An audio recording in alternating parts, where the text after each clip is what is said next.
Bordeaux, une nuit d'été suffocante. L'horloge murale indiquait 3 heures du matin.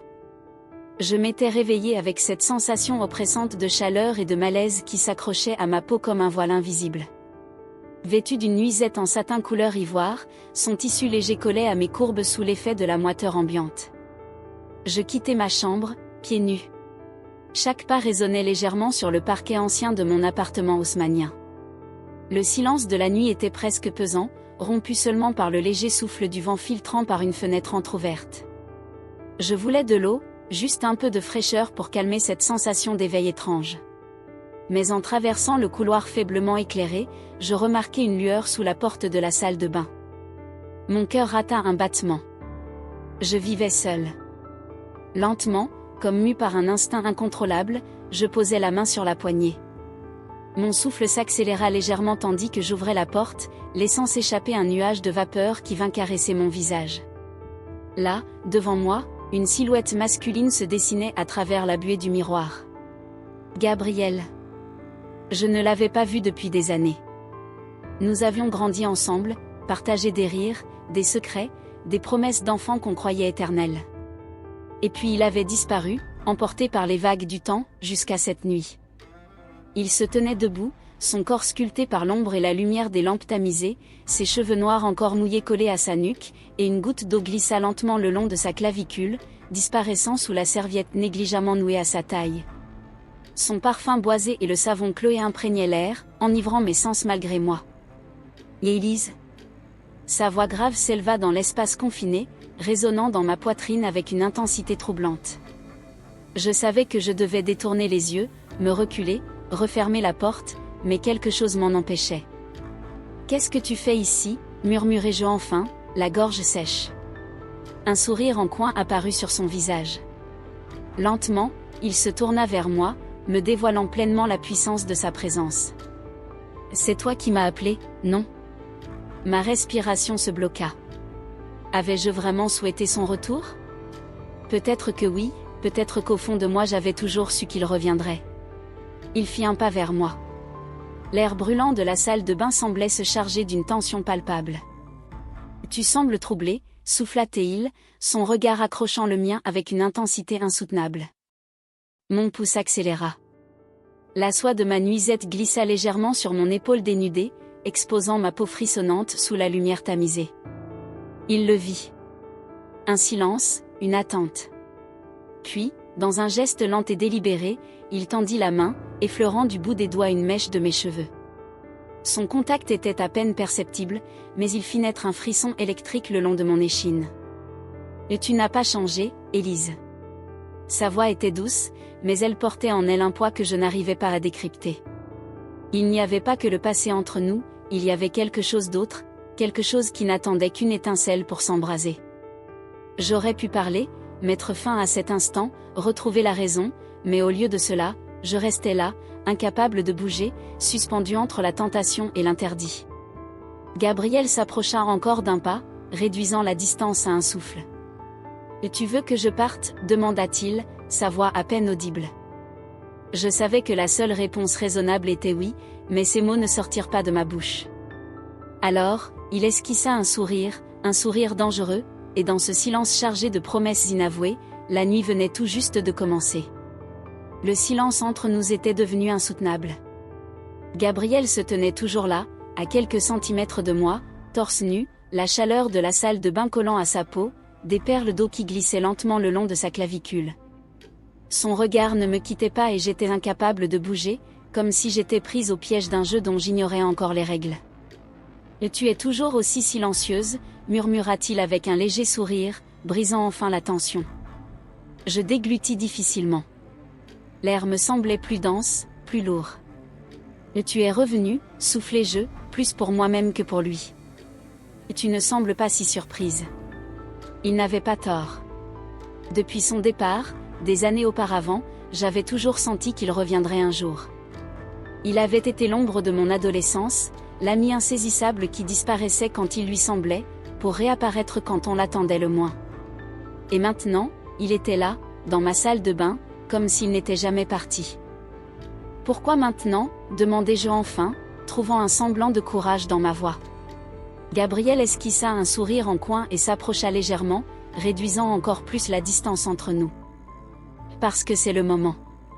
Un frisson parcourut ma peau nue sous ma nuisette en satin. La manière dont il prononça ces mots, avec cette assurance tranquille, me troubla. Il n'avait pas changé. Il avait toujours eu cette façon de dire les choses comme si elles étaient inévitables. « Tu veux que je parte ?» Sa voix était douce, presque un murmure, mais elle vibrait d'une intensité qui me fit frissonner. Je n'avais pas la réponse. Si je le laissais partir, il disparaîtrait peut-être à nouveau, mais s'il restait. Je relevai les yeux vers lui. Son regard était un piège, une invitation, une promesse voilée. « Et tu ne sais pas ce que tu veux ?» constata-t-il, amusé. Il n'attendit pas ma réponse. Dans un geste lent et calculé, il attrapa une serviette sèche posée sur le meuble à côté et commença à essuyer doucement l'eau sur sa nuque. Le mouvement était simple, anodin, mais la manière dont le tissu effleurait sa peau éveilla en moi un étrange sentiment d'hypnose. « Et Élise ?» Je sursautai en entendant mon prénom dans sa bouche.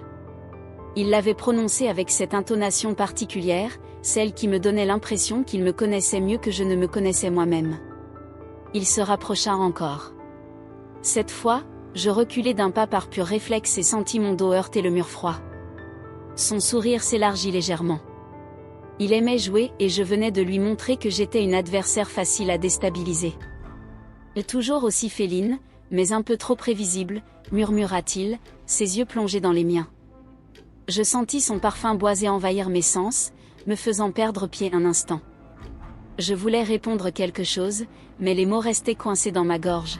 « Tu as changé ?» continua-je, cherchant désespérément une diversion. « Et toi aussi, Élise. » Son regard glissa lentement sur moi, capturant chaque détail, la manière dont mon satin léger épousait mes courbes, la façon dont mes cheveux, encore légèrement humides, retombaient sur mes épaules. Il observait, analysait, il jouait toujours. « Tu trembles ?» remarqua-t-il avec un sourire en coin. « Il fait juste chaud », répliquai-je rapidement, mentant ouvertement.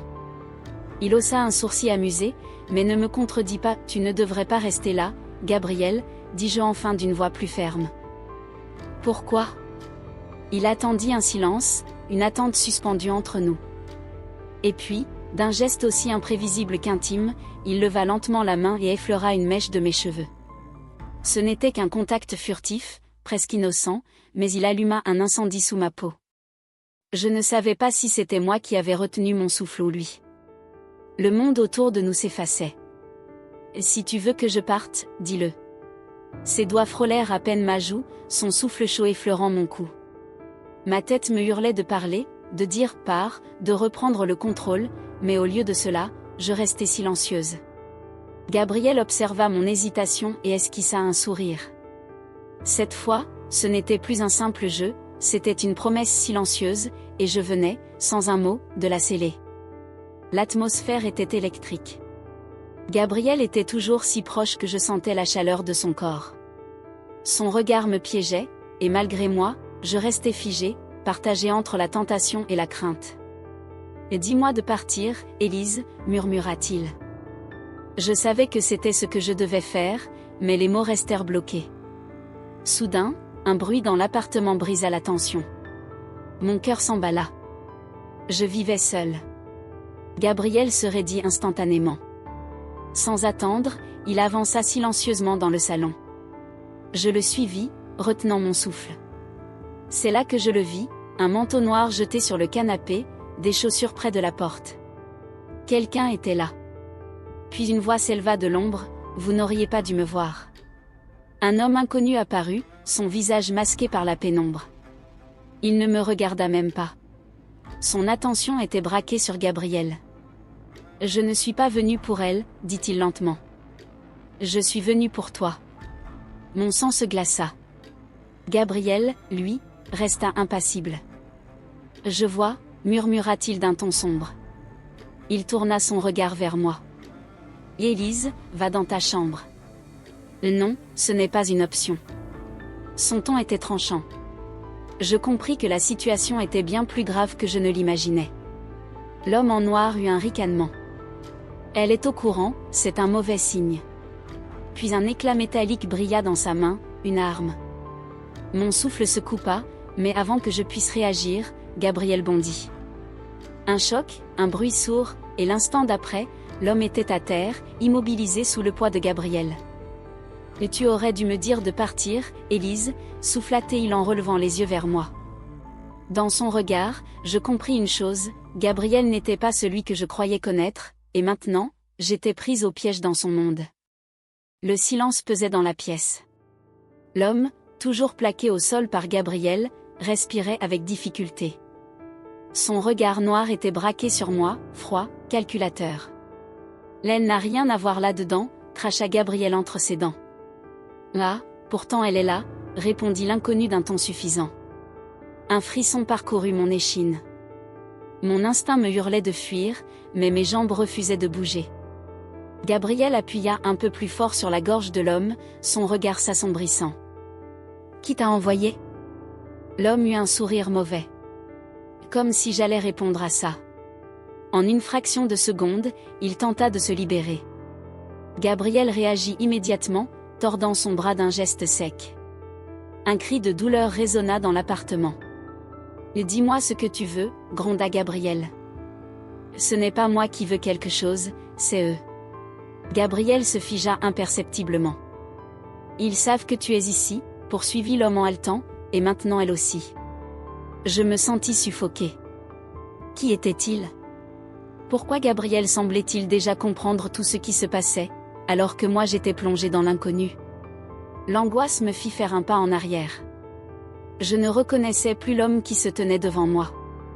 Cet ancien ami d'enfance, ce garçon mystérieux qui m'avait toujours intrigué, n'était plus seulement une ombre de mon passé. Il était quelqu'un d'autre, quelqu'un qui visiblement avait fui quelque chose ou quelqu'un. Gabriel relâcha son emprise juste assez pour que l'homme puisse respirer. « Tu vas repartir et leur dire que je ne suis pas intéressé » dit-il d'un ton glacial.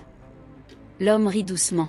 « Ce n'est pas toi qui décides. » Il leva lentement les yeux vers moi. « Et si j'étais toi, chérie, je ne resterais pas trop longtemps près de lui. » Un frisson d'horreur parcourut mon dos. Gabriel ne répondit rien. Il se contenta de se redresser lentement et de lâcher prise. L'homme se redressa en se frottant la gorge, un sourire étrange aux lèvres. Puis, sans un mot de plus, il tourna les talons et disparut dans la nuit. Un long silence s'installa après son départ. Je pris une inspiration tremblante et regardai Gabriel. « Qu'est-ce que ça veut dire ? Qui sont ces gens ?» Il passa une main dans ses cheveux sombres comme s'il cherchait comment formuler sa réponse. « C'est compliqué, Élise. » Il me regarda longuement. « Ce que tu dois savoir, c'est que je suis partie pour une raison qui n'a rien à voir avec toi, mais qui pourrait te mettre en danger si tu restes trop près de moi. » Je croisai les bras, essayant de masquer le tremblement de mes mains. « Pourquoi est-ce qu'ils te cherchent ?» Gabriel hésita. « Parce que je possède quelque chose qu'ils veulent. » Ces mots étaient lourds de sens, mais il ne répondait à rien. « Quoi exactement ? » Ce n'est pas aussi simple. Je soupirai d'exaspération. « Et si je suis déjà impliqué, Gabriel, alors tu me dois au moins une explication. » Il sembla peser mes paroles, puis s'approcha lentement de moi. « Je ne voulais pas que tu sois mêlé à ça. » Son regard s'adoucit légèrement. « Je suis revenu parce que j'avais besoin d'un endroit sûr, mais je n'avais pas prévu. » Il s'interrompit comme s'il cherchait ses mots. « Que ça me ramènerait à toi. » Un frisson me parcourut. Lui aussi le sentait alors, cette attraction silencieuse qui grandissait entre nous depuis son retour, ce lien invisible qui semblait nous pousser l'un vers l'autre. Mais maintenant, il y avait autre chose, un danger, et je venais de comprendre que Gabriel n'était pas seulement une partie de mon passé, il était la clé d'un mystère bien plus grand. Et moi je venais d'être entraînée dans un engrenage dont je ne connaissais pas encore l'issue. L'air était devenu plus lourd. L'intrus avait disparu, mais son ombre planait toujours sur nous. Gabriel restait silencieux, le regard perdu dans le vide. Il semblait peser chacune de ses pensées avant de parler. « Élise » murmura-t-il finalement. Je me redressai, attendant enfin une réponse. « Et tu dois partir. » Un frisson glacé parcourut mon dos. « Quoi ?» Son regard était sérieux, presque impitoyable. Je ne voulais pas t'impliquer, mais maintenant que tu as vu cet homme, que tu sais qu'il me cherche, tu es en danger. Je sentis un mélange de colère et de panique monter en moi. Alors, c'est ça ta solution? Me chasser? Faire comme si rien de tout ça n'était arrivé? Gabriel serra la mâchoire, luttant visiblement contre une tempête intérieure. Ce n'est pas une option, Élise. Ils ne te laisseront pas tranquille tant qu'ils penseront que tu as un lien avec moi. Je croisai les bras, refusant de me laisser emporter par la peur. Alors, dis-moi la vérité. Il ferma les yeux une seconde avant de souffler lentement. Il y a des années, j'ai travaillé pour des gens dangereux. Je pensais m'en être sorti, mais visiblement ils n'ont jamais cessé de me chercher. Et ce qu'ils veulent, c'est quoi? Il hésita. Un fichier, une preuve qui pourrait les détruire. Un frisson me parcourut. Mais tu l'as encore? Peut-être, peut-être. Et Gabriel, ils sont prêts à tuer pour ça. Il plongea son regard dans le mien, et à cet instant, je compris qu'il ne me disait pas tout. Il était piégé dans quelque chose de bien plus grand que je ne l'imaginais. Viens avec moi, murmura-t-il. Mon cœur rata un battement. Où? Loin d'ici. Je savais que c'était insensé, que si je le suivais, je plongeais tête baissée dans un univers qui me dépassait, mais en même temps, si je restais ici.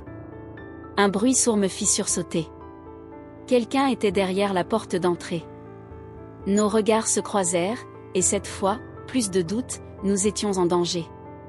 Gabriel attrapa ma main et me tira vers le couloir. Pas de temps à perdre. La porte explosa sous un coup violent. Nous n'avions plus le choix. Je courus avec lui, mon cœur battant à tout rompre. Derrière nous, des voix s'élevèrent, des bruits de pas précipités. Gabriel m'attira vers la sortie de secours, et en un instant, nous étions dehors, dans la nuit fraîche. Il me plaqua contre le mur, son visage à quelques centimètres du mien. Prête à faire quelque chose d'insensé?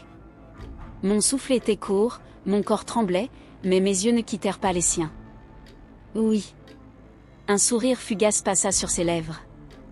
Alors, tiens-toi prête.